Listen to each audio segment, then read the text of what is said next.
con Marisol Dorado.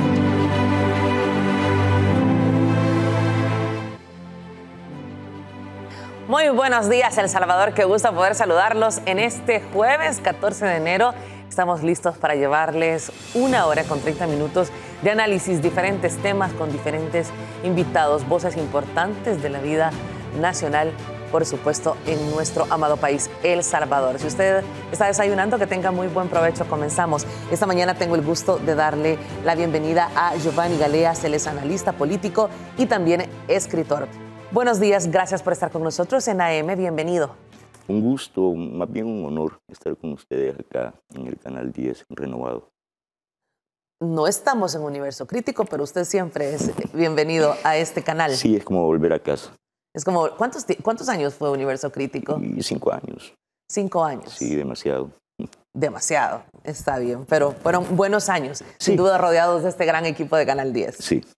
Qué bueno. Giovanni, quisiera que conversáramos de temas de país, de temas que son preocupantes día a día para los salvadoreños, temas que tocan nuestro bolsillo, temas que tocan nuestra economía, que tienen que ver con la seguridad, que tiene que ver con la educación, que tiene que ver con el desarrollo, con toda la materia social de los salvadoreños y sobre todo de los menos favorecidos. Quisiera que habláramos primero, ayer recordábamos que se cumplieron 20 años de aquella fatídica fecha, el 13 de enero del año 2001, aquella fatídica fecha donde cientos de vidas se perdieron. Y estaba revisando algunos datos que producción me compartía y eran cifras que creo que no son difíciles de recordar. 994 fallecidos, hablamos de casi 1,000 fallecidos.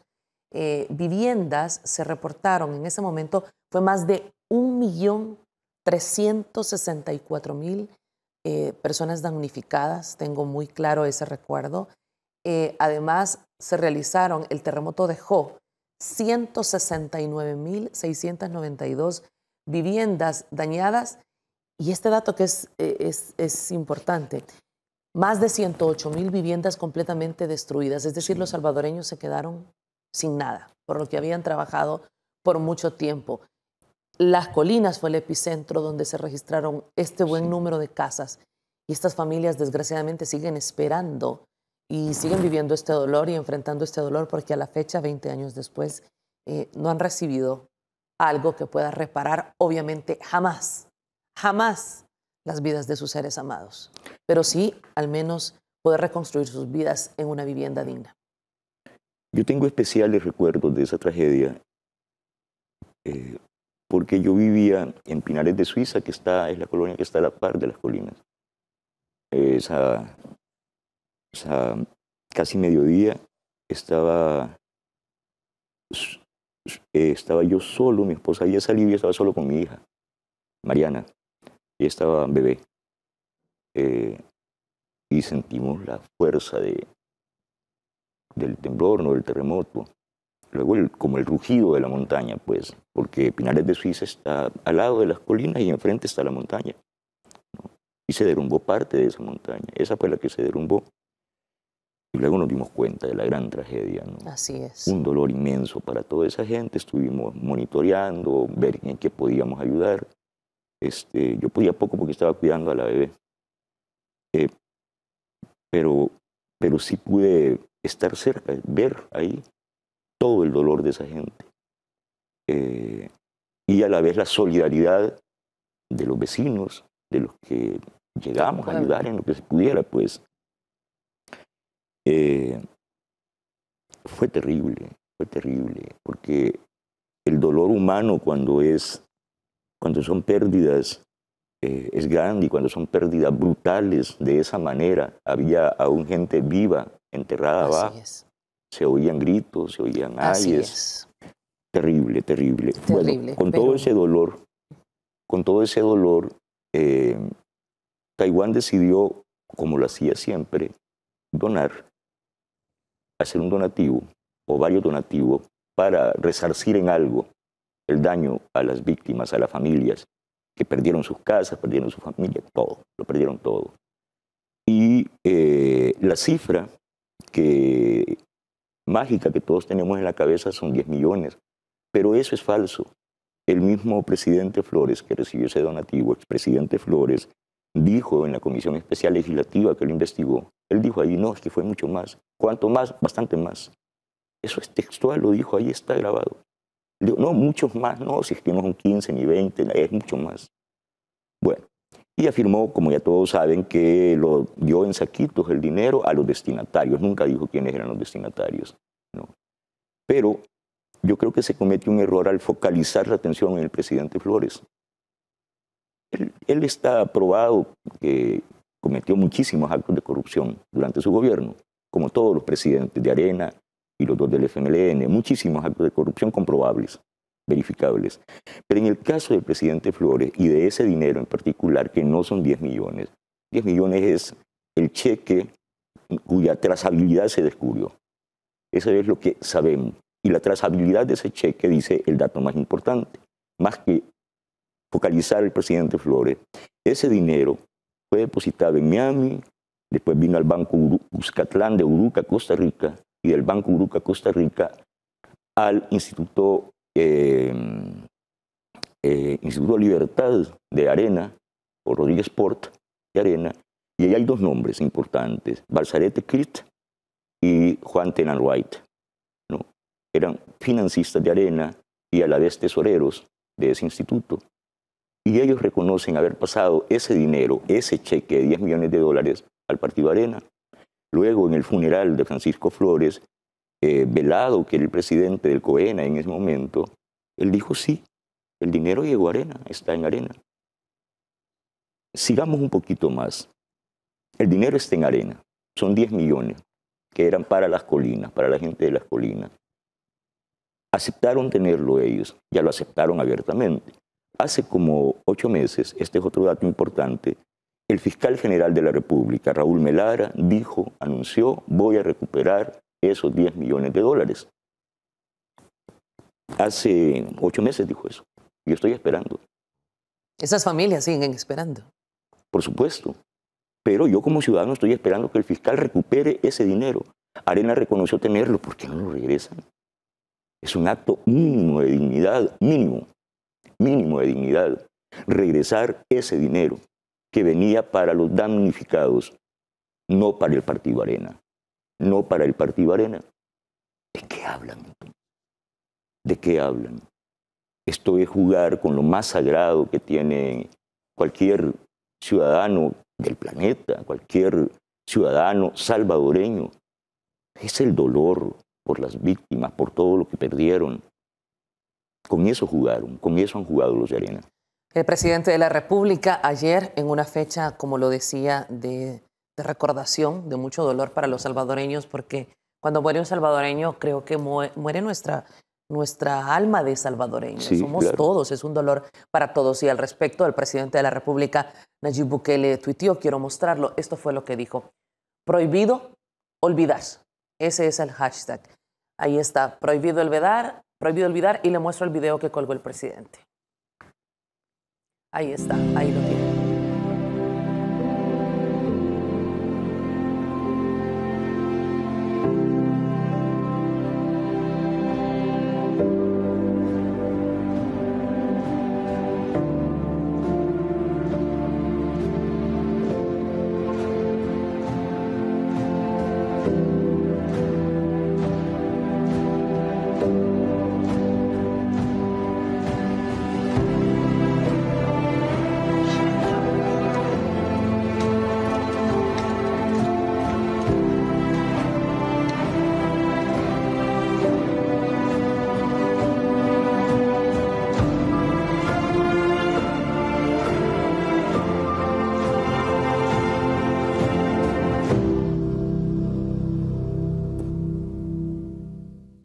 Prohibido olvidar todo lo que esas familias sufrieron y lo que usted señala, Giovanni. Realmente son imágenes muy difíciles de recordación. Esta servidora estuvo dando cobertura. Muchas familias que habían dejado ahí 20, 30 años de esfuerzo laboral para tener sus casas, que perdieron a sus familiares, familias completas. Y a la fecha, como usted dice, no se ha logrado resarcir. Esas imágenes son prohibidas. ¿Está prohibido olvidarlas? Claro, esas imágenes las del Mozote, las de tantas masacres, las de tantos salvadoreños muertos por la violencia de las pandillas, contra las que no se operó. Al contrario, ese mismo partido de ladrones que le robaron el dinero a la gente, le metieron la mano en el bolsillo a la gente más pobre, más golpeada, más dañada, ese mismo partido pactó con las pandillas. Pactó con las pandillas. Y su hermano gemelo, el FMLN, pactó con las pandillas. Hermano gemelo, el FMLN Por de supuesto, Arena. por supuesto. A todo fin práctico es el mismo partido. Se han asociado para dañar a El Salvador. Son partidos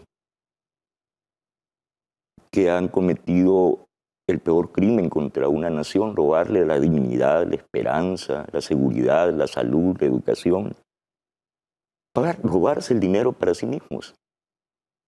Es que eso está comprobado. El fiscal general de la República tiene la información de cuánto robó Mauricio Funes, de cuánto robó Salvador Sánchez Serén, los dos últimos presidentes. Saca está preso, Flores está muerto en curso, en un proceso. Si no fue condenado es porque se murió. ¿No? Y sobre Calderón Sol y Cristiani no hay investigación. Porque ellos inventaron además que los delitos prescriben, los delitos de corrupción. Está hablando de todos los expresidentes del Partido Arena. Esa es la historia de nuestro país. Mire, pactar con los pandilleros, ahí están los videos de Norman Quijano hablando con ellos y prometiéndoles el oro y el moro. Ernesto Mason, ¿cómo puede ser candidato a alcalde? Si está las fotos entregándoles, los videos entregándoles el dinero, entregándoselos. Está él hablando con ellos, con los pandilleros, los jefes, allá en Apulo, ¿no? Y diciéndoles, ¿les parece que pongamos de ministro a Facundo Guardado? Preguntándoles. De hecho, se remitieron procesos en el Tribunal Supremo Electoral para tratar de invalidar la candidatura del alcalde de San Salvador. Pero es que no se necesitaría hacer eso, es de oficio que tiene que... ¿Cómo va a participar en una elección para alcalde alguien que está en un proceso judicial en fase de instrucción por ese delito gravísimo? Entregarle dinero a las pandillas, ¿para qué? ¿Para qué? ¿Qué compraban los pandilleros con eso? Chocolates, ¿no? Armas, balas, para matar a los salvadoreños. El alcalde Mason... Perdón, solo una cosa más. Y cuando dije hermano gemelo, es por esto. Porque el FMLN, que tuvo como ministro de Defensa durante sus 10 años a Munguía Payés, al general Munguía Payés, este general ladrón que está preso, ¿verdad?, por tener enriquecimiento ilícito, les permitió a los pandilleros, eso ya no es Arena, es el FMLN, entrar a los polígonos de tiro, a entrenarse en tiro de silueta. Esa es una técnica de altísima letalidad, es una técnica para expertos. Silueta móvil es para pegar en la frente y en el corazón, alta letalidad. En eso los entrenaban en los cuarteles de la Fuerza Armada salvadoreña. Eso es escalofriante escucharlo. Es que lo que nos han hecho... Mire, es doloroso. Yo le iba a pedir un favor. Yo tengo un poco de mala visualidad, le voy a pedir el favor. Yo ayer escribí un tuit a propósito de lo de las colinas y de estos dos partidos. Me dice producción que lo tienen al aire. Lo vamos a tener al aire, lo tienen listo. Nuestro equipo de producción lo va a mostrar. Con eso quería cerrar esto de dos partidos que hicieron exactamente lo mismo. Robarse el dinero del pueblo, robarse el dinero de la seguridad, de la salud, de la educación, de la infraestructura nacional. No. Robaron eso y además pactaron con los criminales del pueblo. Ahí está. Esto lo escribía usted ayer en su cuenta de Twitter. Sí, yo estaba muy indignado. Arena y FMLN pidieron un minuto de silencio por las víctimas de las colinas, pero ambos callaron que los millones donados para esas familias se los robó Arena. Hay mayor descaro que eso. Eso fue lo que usted escribió ayer. Juntos, ahí en la Asamblea Legislativa, Arena, acompañado del FMLN, piden un minuto de silencio para las víctimas. Y ellos tienen los 10 millones de esas víctimas y no lo regresan. Y este pueblo les dice, devuelvan lo robado. Aplica donde dice el presidente de la República, piden perdón, pero hay que resarcir, deben resarcir y devolver lo robado. Piden perdón por errores, pero error es una cosa y delito es otra. Es que si yo le robo a usted la cartera, no le voy a decir perdón por este error. Este es un robo, ese es un delito. Eso es tipificado en nuestro Código Procesal Penal. ¿Cómo puedo llamarle error a robarle a los más pobres 10 millones de dólares que eran para resarcirles un poco?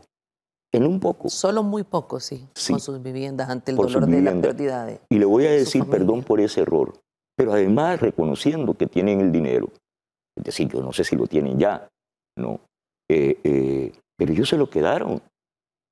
¿No cree usted que es un acto de justicia, de dignidad, vamos, mínima? Hombre, sí, el dinero vino a parar a nosotros y bueno, aquí está el dinero, pues. ¿No? Pero no hay ni condenas, ni procesados, están libres.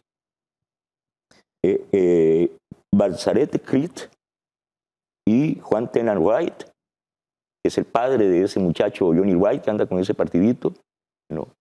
Ridículo, que deberían regresar lo robado.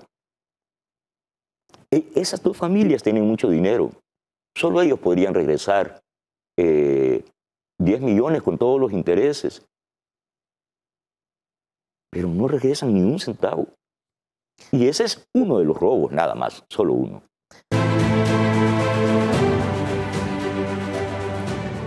El día de ayer nos escribieron mucho a través de las redes sociales para que habláramos precisamente del tema de los terremotos en las colinas. Pero no solo del sector de las colinas, sino que del territorio a nivel nacional.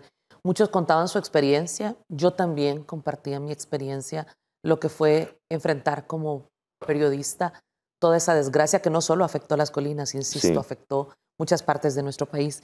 Y conversábamos también con Sandra Martínez, una nota meteoróloga experta, reconocida, con muchas décadas trabajando. Candidata a diputada por la libertad, Sandrita, claro. Muchos años trabajando como meteoróloga, insisto, y ella nos compartía una nota y nos decía, no existían ni siquiera los sistemas para poder, en el Ministerio del Medio Ambiente, para poder de alguna manera reconocer que había alguna actividad sísmica, como lo ocurre hoy en día. De alguna manera hemos visto en el año, cuando hay alerta el año pasado tuvimos una alerta importante de tsunami, o cuando hablamos de enjambre sísmico. Veamos la nota donde ella nos explica todo lo que hizo falta también en aquella oportunidad. No digo que esto hubiese evitado y que se hubiese evitado obviamente las tragedias en el terremoto, pero quizá hubiese sido menor si hubiéramos estado preparados. Veamos. Fue muy triste ver tanta gente afligida, tanta gente conmovida y tanta gente que trataba de sacar a sus parientes y a su familia. Sandra Martínez, especialista en hidrología y meteorología, habla de su experiencia en el terremoto de 2001. Tragedia en la que se le brindó una asignación especial. Al vivir en la zona norte de Santa Tecla, la institución en la que laboraba le solicitó llegar a la zona cero de la colonia Las Colinas. Y al evaluar la situación, se vio que el desprendimiento de tierra fue en forma de cascada, que realmente la colonia, como fue construida, hizo que se debilitaran las bases. Determinar la magnitud del sismo fue imposible debido a la falta de tecnología de las instituciones y que aún no se conformaba el Observatorio Medioambiental. Que Estados Unidos obligó al gobierno de El Salvador a crear una entidad científica en la cual diéramos respuesta a estos tipos de eventos. Incluso, el gobierno de Francisco Flores no emitió de forma inmediata la alerta, algo que retrasó la ayuda para los miles de familias afectadas. No hubo declaratoria de emergencia, hubo una tardía respuesta en las entidades de socorro, porque todavía nunca se había vivido una emergencia de tal magnitud. En su experiencia ante la vulnerabilidad del país, siempre hay naciones amigas dispuestas a solidarizarse. Lamentablemente, las donaciones no han llegado a las manos de quien las necesita. Todos los años en El Salvador y en la región centroamericana, la ayuda internacional llega ante el desastre, pero nunca le llega a la población. Según Sandra Martínez, con el tiempo y la llegada de un gobierno diferente, las alertas de emergencia se dan de forma preventiva para evitar que se pierdan vidas y que la ayuda llegue a toda la población. Ahora vemos un sistema modernizado en el Ministerio del Medio Ambiente Sí. y pues Sandra lo decía claramente. Mire, fíjese que con todas estas desgracias que le han pasado al país, que son tragedias enormes, en cada una de ellas hay una constante. Y lo recuerdo porque acaban de hacer un intento de volver a hacer lo que voy a contar. En el Mitch, con las tormentas, con los terremotos, todo tipo de tragedia. Lo primero que hacía un presidente, primero de Arena y luego del FMLN, era armar una comisión de notables que administrara los fondos donados por la comunidad internacional para esta o aquella tragedia. El primer acto, la primera acción que hacían desde el gobierno, desde Casa Presidencial, era nombrar la comisión de notables, es decir, gente de FUSADE y gente de ANEP. Que son estos mismos apellidos, los que mencioné: Tenan White, Balzaretti Cript, Simán, Billy Solvang. Es decir, los financistas de Arena eran los que, gran capital, altos empresarios, honorables banqueros. Ellos eran los que se encargaban de administrar los fondos donados por la comunidad internacional para cada una de estas tragedias. Y es lo que acaba de decir Sandrita. Ese dinero nunca llegó a la gente. Ese dinero iba a los partidos políticos y a los políticos y a esos empresarios. En ese momento, Arena. Mire, mandaban arroz, aceite, y se robaban el arroz y el aceite y lo revendían en el mercado. Eso hacían los honorables señores de ANEP y de FUSADES. Y hace poco, cuando el presidente pidió fondos para gestionar la pandemia, Así es. le dijeron sí, pero que lo administre una junta de notables de ANEP. Y que vaya este y este.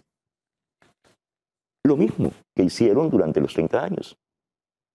¿Y quiénes propusieron eso? Juntos el FMLN y Arena. Juntos.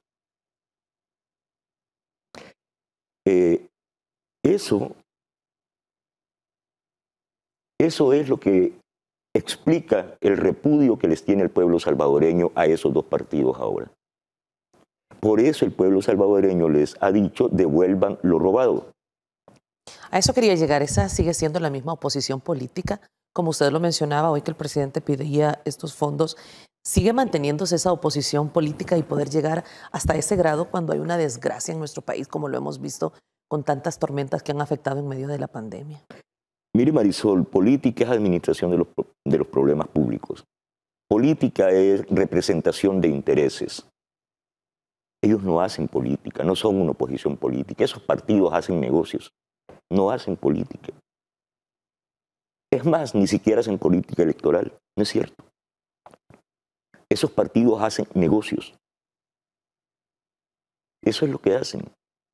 Llegó un momento en que no se sabía si el FMLN era un partido que tenía una gran empresa que se llamaba ALBA o era una gran empresa que además tenía un partido. Sí. Y hablo del FMLN, para no hablar de Arena, pues. Si Arena es el instrumento político de FUSADES y de ANEP. Eso es. Eso es exactamente. Usted revisa la razón por la que estamos indignados los salvadoreños. La razón por la que ayer yo estaba profundamente indignado cuando vi eso de la asamblea. A esos dos partidos pidiendo un minuto de silencio por las colinas. Es la siguiente, mire, Marisol. Usted en Google, en donde sea, en archivos, usted busca la historia de la junta directiva de ANEP y de FUSADES. Ahí están todos los fundadores y todas las juntas directivas, los presidentes de ANEP y de FUSADES, de las dos. Es fácil conseguir esa información. Yo le he revisado. Usted revisa y todos los apellidos que están ahí y todos los apellidos que están en FUSADES y ANEP son los apellidos que están en las directivas de Arena y en los financistas de Arena. Son exactamente los mismos. Ese partido es solo un instrumento de esas dos gremiales. Ahora, es un bloque de oposición que parece hoy en día en la Asamblea Legislativa no solo ser Arena y el FMLN, sino también el diputado Rodolfo Parker. Sí, lo que pasa es que a mí me da un poco de pena decir esto, pero yo como analista político me sorprendo yo mismo que pueda decir la siguiente frase: el FMLN ya no es un problema porque sencillamente no es. Ese partido no existe, se acabó. Arena no existe más. Arena se murió con el mayor Dawison. Lo que la cúpula de financistas de Arena, amigos de Freddy Cristiani, tomaron solo fue el nombre. Solo fue el nombre, pero el proyecto político murió con Dawison. Dawison sí representaba intereses de un sector muy específico, que eran pequeños, micros, pequeños y medianos agricultores y ganaderos. A eso representaba, eso era la base popular de Arena. Eso fue la gran base popular de Arena. A eso Dawison le llamaba la derecha popular. Cuando Freddy Cristiani toma el partido, él y sus amigos de Fusades, ¿no?, los que habían traído a los Chicago Boys para implantar el neoliberalismo en El Salvador, privatizarlo todo, toman eso, cuando muere Dawison, toman eso, pero solo toman el nombre. El proyecto político no. Dejaron de representar esos intereses, abandonaron el agro y se dedicaron a los servicios y se dedicaron a la especulación financiera e inmobiliaria. Esos eran los negocios. Esos dos partidos han estado haciendo negocios.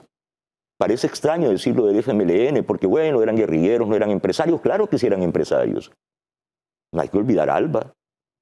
Si ese fue millones y millones y millones de dólares que le metió, petrodólares que le metió Chávez a eso. Si tenían helicópteros, tenían bancos, aviones. Una gran empresa. Se dedicaron a hacer negocios como Arena. No hacen política, no son una oposición política. La política es una actividad noble. Es administración de problemas públicos, polis, la ciudad. Eso es política, administrar los problemas públicos. Pero estos hicieron negocios con los problemas públicos. El lema de esa Arena y luego del FMLN fue soluciones privadas a los problemas públicos. Y ha ocurrido lo mismo en el año 2020. Ayer, en medio de una pandemia, ayer el diputado Guillermo Gallegos decía todo lo que se ha orquestado en la Asamblea Legislativa durante esta pandemia, en el tema de aprobación de fondos para el Plan Control Territorial, que hoy por hoy es irrefutable que ha salvado miles de vidas. Por supuesto. ¿Esto es orquestado, es político? No es político. No, ellos están defendiendo ese negocio que se llama ser diputado en El Salvador, ser de la cúpula de un partido, recibir maletines negros. Para responder a su pregunta concreta, la anterior, que por hacer el desvío no le respondí sobre Parker, yo sigo insistiendo. Así como digo que no existe Arena ya, y no existe el FMLN, ya no son. Tampoco existe Parker como fuerza política, es un individuo, muy mala persona. Muy mala persona. Un señor con unos problemas, como se diría en buen salvadoreño, con unos clavos. Tiene unos clavos ahí pendientes en los tribunales. Los $30,000 mensuales que le daba Mauricio Funes por debajo de la mesa. Eso es un maletín negro. Mensuales. Y de eso hay pruebas y las tiene el fiscal. Ese señor que pasa gritando decencia, honestidad, transparencia. Que ha estado en más de una de las comisiones especiales que ha estado llamando a los funcionarios a lo largo de todos estos meses. Él se mueve como centro de eso, pero no es una fuerza política. El PDC no es una fuerza política. No existe como partido. No es verdad. Es ese señor nada más que es muy mala persona. Pero eso no puede ser oposición política. Ellos están ahí por un accidente histórico. Por un accidente, un desfase que hubo, producido por el calendario electoral. Es cuando llega el presidente Bukele, por voluntad soberana nuestra, de los ciudadanos, como presidente, y la elección para municipalidades y asamblea legislativa había sido el 18, antes. Por ese desfase en el que no participó Nuevas Ideas es que ellos están ahí. Si hubieran sido juntas las dos elecciones, las del 3F, ellos ya no estarían ahí, como ya no van a estar ahí el próximo 28F. El 1 de mayo se van. Se acaba eso. Y se acaba para siempre. Puede quedar un cascarón con un nombre, un rótulo en el frente de una casa que diga sede del Partido Arena o sede del FMLN, pero eso no tiene mayor incidencia en la sociedad. Es que el pueblo lo repudia a nosotros. Muchos acuñan el liderazgo de la oposición en la Asamblea Legislativa, precisamente el diputado Rodolfo Parker. Sí, pero es de una banda. O sea, Rodolfo Parker, como no tiene un partido, tiene un nombre de un partido, pero eso no es un partido. El PDC se acabó. Se acabó. Así como el Arena murió con Dawison, el PDC murió con Duarte. Ese partido se lo acabaron. Ya no existe. Tiene 3 diputados, pero 2 no son realmente o solo 2 diputados, porque el otro fue con el nombre que compitió, pero no se hace cargo de la política de ese partido. Es que en realidad no existe. Entonces es una banda de gente que negoció con las pandillas, de gente que recibió maletines negros, de gente que trabaja para sus financistas. Ese grupo de financistas de Arena se ha ido reduciendo porque ya se convirtieron en poco rentables, porque dejaron de tener fuerza política e incidencia. Y entonces, ¿quién es importante? Rodolfo Parker, Nidia Díaz, Carlos Reyes o el gran titiritero. ¿Y quién es el gran titiritero? Simán. Él es el que les paga. Él pone el dinero. Por lo tanto, Simán y sus amigos del gran capital ponen también, los partidos solo son intermediarios. Allá es donde se decide quién va a ser el fiscal general, quién va a ser el presidente de la Corte de Cuentas, quiénes van a ser los magistrados de la Sala de la Constitucional, quién va a ser el procurador de los derechos humanos. Y los partidos y su representación parlamentaria lo que hacen, nada más en papel de intermediario, es nombrar a esos funcionarios de segundo grado. Entonces, los señores financistas dicen, mi fiscal, mi procurador, mi señor de la Corte de Cuentas, mis magistrados de la Corte Suprema de Justicia y de la Sala de lo Constitucional. ¿Y por qué hacen eso? ¿Por qué gastan dinero en eso? Porque eso le garantiza impunidad contra la corrupción, contra la evasión y la elusión fiscal. Eso les ha permitido montar un sistema, montar un país, montar un Estado, montar una casa presidencial que se convierte en comité de negocios de ellos y que les cuida las espaldas a ellos y que les da las grandes oportunidades de negocio. Cuando yo le dije que montaron, cuando Freddy Cristiano y sus amigos toman Arena, se lo toman el partido, imponen el lema, que después se vuelve el FMLN también, de soluciones privadas a los problemas públicos. ¿Y esto qué significa? Significa que ya no te va a cuidar la policía, ahora te va a cuidar vigilantes privados, que son de ex coroneles, de gente muy rica como Mecafé, ¿no? Montan grandes ejércitos de vigilantes privados, les dan un remedio de pistola que no sirve, con 3 tiros, que no sirven, y ponen a unos ancianitos ahí a estar todo el día parados en la calle. Entonces, porque la policía no invirtieron en la policía y la pervirtieron, la corrompieron, no alcanzaba para cubrir el territorio nacional. La delincuencia creció, entonces a las colonias de clase medias que sí podían pagar seguridad privada, bueno, más o menos tenían ahí 1 o 2 vigilantes por cuadra y resolvieron el problema aparentemente de seguridad, pero solo el que podía pagarla, ¿no? Eso equivale a decir, sálvese quien pueda pagar.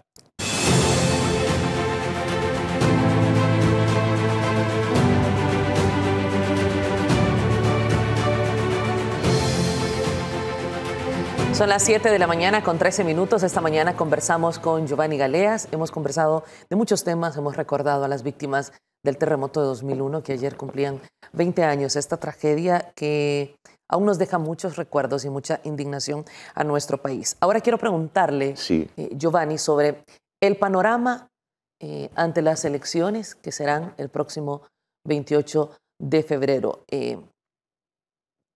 Quiero sumarle una pregunta anterior, que es, ¿qué le espera al Ejecutivo? Y esta en breves palabras, porque el tiempo nos come. ¿Qué le espera al Ejecutivo con lo que resta de la Asamblea actual y después cómo vislumbra el panorama ante las elecciones? Bueno, el Ejecutivo y todos los salvadoreños estamos frente a un gran evento, que es alcanzar por fin la verdadera emancipación de la patria, del pueblo salvadoreño, el 28 de febrero. Porque hemos estado hablando, hoy sale mi columna en el diario El Salvador, ¿no?, que es una serie donde voy explicando precisamente este proceso, como 1821, la independencia, y 1992, el acuerdo de paz pretendido, son dos farsas, dos estafas al pueblo salvadoreño. Ni verdadera independencia ni verdadera paz, ¿no? Hoy en la columna explico en fases, voy explicando hoy parte de eso, que era la farsa de la polarización, el daño que nos hizo esa falsa polarización entre Arena y el FMLN. Bueno, mire, nos espera coronar el proceso de emancipación total, ¿no? Liberarnos de esa lacra de ladrones que están ahí usurpando los curules de la Asamblea Legislativa, ¿no?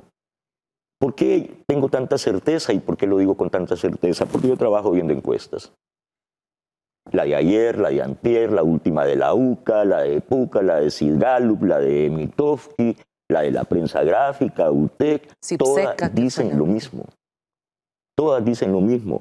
Mire, el caso es que usted suma, estoy hablando de la constante en las encuestas, no de una, de todas. Hace una prueba y suma el porcentaje que tiene FMLN, Arena, PCN, PDC, y súmele incluso gana. Súmele gana. Súmele nuestro tiempo también. Y juntos, todos los partidos políticos juntos de El Salvador no hacen la mitad de lo que hace en porcentaje Nuevas Ideas. No hace. Juntos todos los partidos no llegan ni a la mitad de lo que hace en porcentaje por voluntad soberana el partido Nuevas Ideas. Eso que dice, que garantiza que vamos a tener mayoría legislativa, mayoría municipal. Vamos a tener con esas dos mayorías la posibilidad, entre otras cosas, de más infraestructura, los proyectos estratégicos.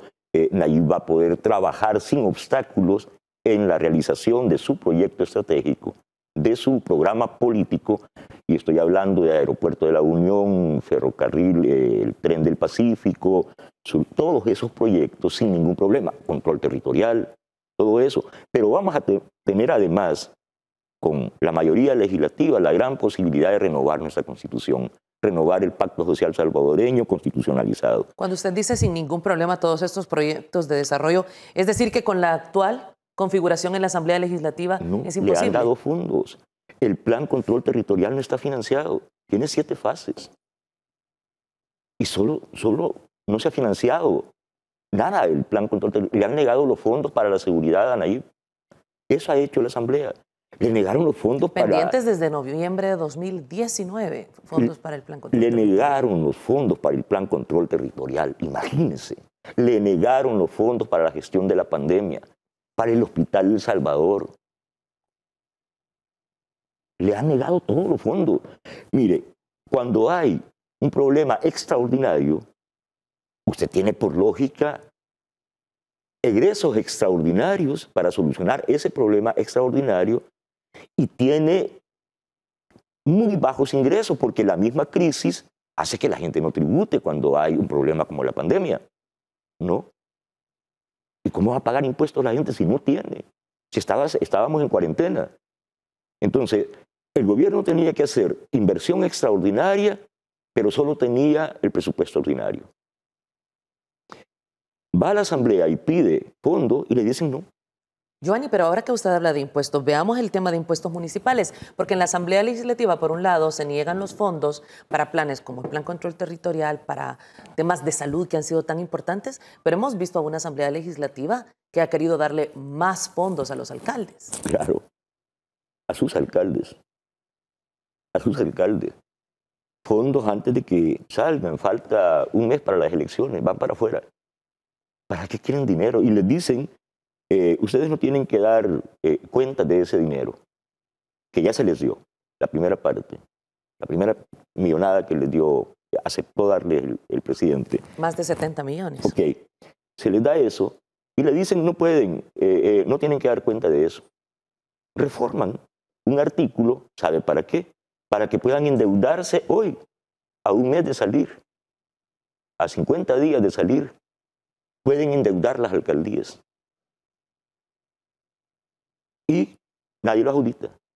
Nadie les audita los fondos por voluntad de los señores diputados.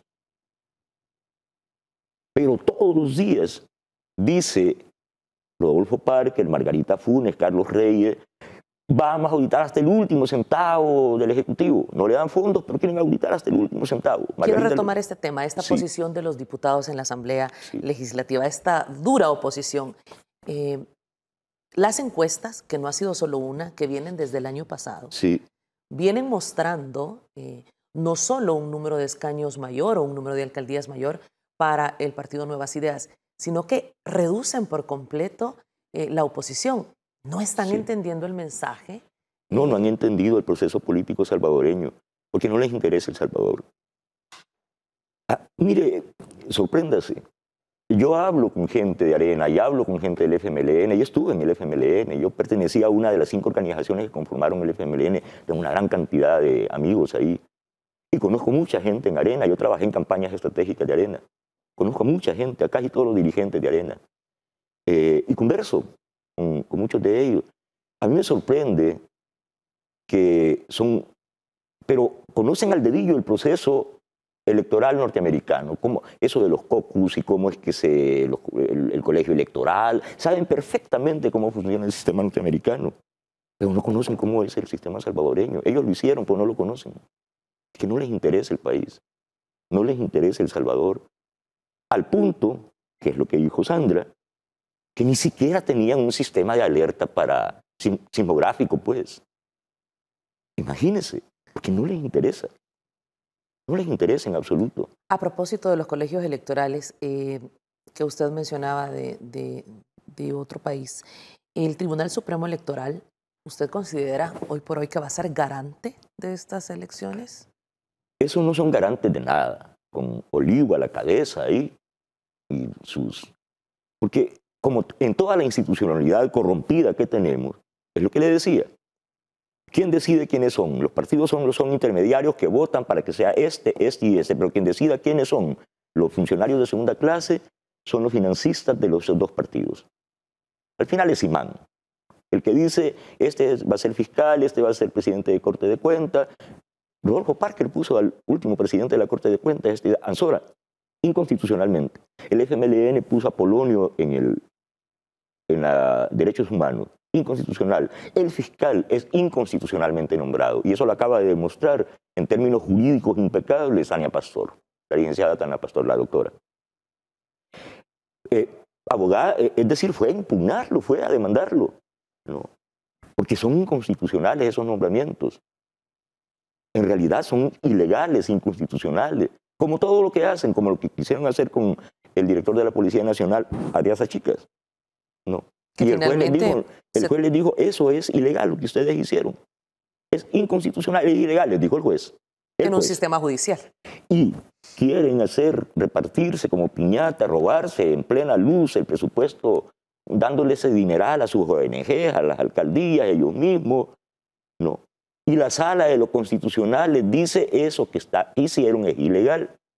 No se puede hacer eso. Eso es lo que les dijo Nayib Bukele y Alejandro Zelaya. Desde el principio, a los diputados, lo que están haciendo es inconstitucional. Y la Sala lo ratifica tiempo después. ¿Por qué lo hacen? ¿Porque son excelentes abogados los de la Sala? No, no. Lo digo porque el TCE, la Sala hizo eso porque no tenía alternativa, porque es demasiado grande el error que cometieron. Era un robo al descampado. No podían cubrirlo, eso, la Sala. A un presupuesto que llevaba el 43% de inversión y por social. El procedimiento que utilizaron. Bueno, y luego el TCE. Olivo dice, los menos pensantes, los de Nueva... insulta al presidente, a todos nosotros, bueno, y toma posición, y sabemos que es del FMLN, y es árbitro. Bueno, mire, ¿son garantes? No, pero no nos van a robar la elección, por una sencilla razón. Usted puede hacer fraude cuando la diferencia entre los dos competidores principales es de 6.000 votos, como fue Sánchez Serén y Norman Quijano. Sánchez Serén le ganó por 6.000 votos nada más. Entonces sí puede haber fraude, cuando la diferencia es mínima. Pero cuando estamos hablando de que ni juntos todos los partidos políticos llegan a la mitad del porcentaje que alcanzan Nuevas Ideas, no hay ninguna posibilidad de fraude. Pueden hacer raterías. Van a manchar una papeleta aquí, esconder otra por allá, no dejar votar a alguien, anular un voto. Van a hacer marrullerías, porque solo eso saben hacer. Porque es que son constitutivamente delincuentes. Delincuentes. Eso se llama mapachería política, electoral, lo que saben hacer los responsables electorales de esos partidos. Y sin duda van a intentarlo, van a hacer raterías, pero fraude masivo no puede haber, porque va a haber voto masivo a favor de Nuevas Ideas. Y eso impide cualquier posibilidad de fraude. ¿Pero qué se percibe en estas encuestas? Usted, como lo decía, que es una persona con mucha experiencia en la lectura de las encuestas. Además del rechazo a esta oposición, a esta polarización que se ha mantenido por décadas en nuestro país, también es la esperanza de los salvadoreños de darle continuidad al proyecto del presidente Nayib Bukele, a esto que han observado los salvadoreños en este año y medio de gestión. Sí, yo le decía, política es representación de intereses. Lo que el pueblo descubrió es que Nayib Bukele representa directamente los intereses de la gran mayoría, de todos los excluidos, de todos los golpeados por el neoliberalismo, por las privatizaciones, por la corrupción. La diáspora, la clase media, los pobres y los que están en extrema pobreza, entendimos eso. ¿Y quiénes somos? Clase media, pobres y gente en extrema pobreza. Somos el 98%. Si los ricos son 4, los ricos son poquitos. No llegan a 20 familias. Y esas 20 familias le pagan a un porcentaje de gente que son sus sirvientes, como Rodolfo Parker, como Carlos Reyes, a esa clase política tradicional. Le dan sus maletines negros, los financian. Entonces ellos los defienden. Pero ese es menos del 2%. Los intereses de quién representan a Nayib Bukele y su programa político, los intereses nuestros, de la inmensa mayoría. Por eso es que las encuestas reiteran que la popularidad del presidente y la aceptación del presidente anda siempre entre 95, 97, 98%. Esa es la constante de las encuestas. Póngale usted por promedio que fuera arriba del 90%. No digamos si 95 o 97, yo digo que 97%, yo estudiando variables de encuestas, ¿no? Este es un número extraordinario, pero coincide, si usted hace el estudio sociológico, coincide con la composición nacional de gente en clase media, en pobreza y en extrema pobreza. Somos el 98%, nos sentimos representados por el programa político de Nayib Bukele. Gracias, Giovanni, por haber estado esta mañana con nosotros. Ha sido un gusto poder recibirlo y por supuesto que lo seguiremos invitando en los próximos meses. Vendrán muchas más encuestas y muchos más temas de análisis. Me sentí un poco duro al principio porque pido perdón a la gente porque estaba muy indignado por el caso de Las Colinas y me levanté con esa sensación desde ayer, muy indignado, y entonces me sentí un poco duro en la primera parte de la entrevista, pero bueno, es por eso. Gracias. Gracias a usted, Giovanni, por estar con nosotros. Vamos.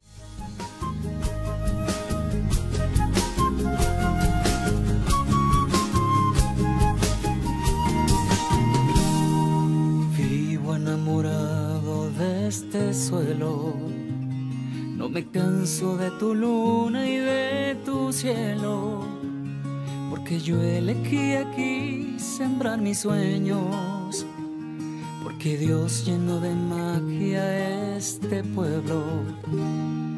Voy de este cipote entre la hierba, en mi sangre llevo todos tus paisajes, ¿Cómo no he de amar tu belleza?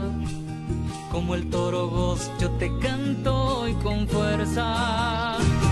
Como el Salvador no hay dos, bendita tierra, con tus playas, paraísos de sirenas.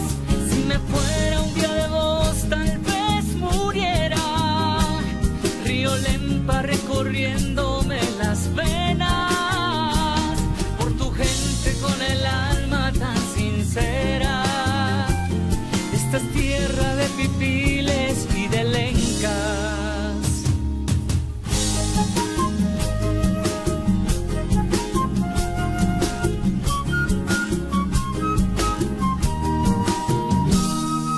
Hoy vengo a traerte serenata, y este canto es el canto de tu gente. Agradezco mis raíces y mis alas, agradezco haber nacido de tu vientre.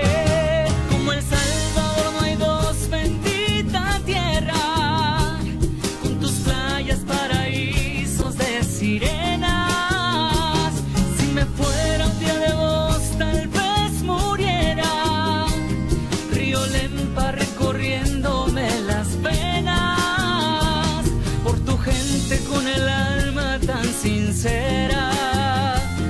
Yo te amo desde Ataco hasta Meanguera.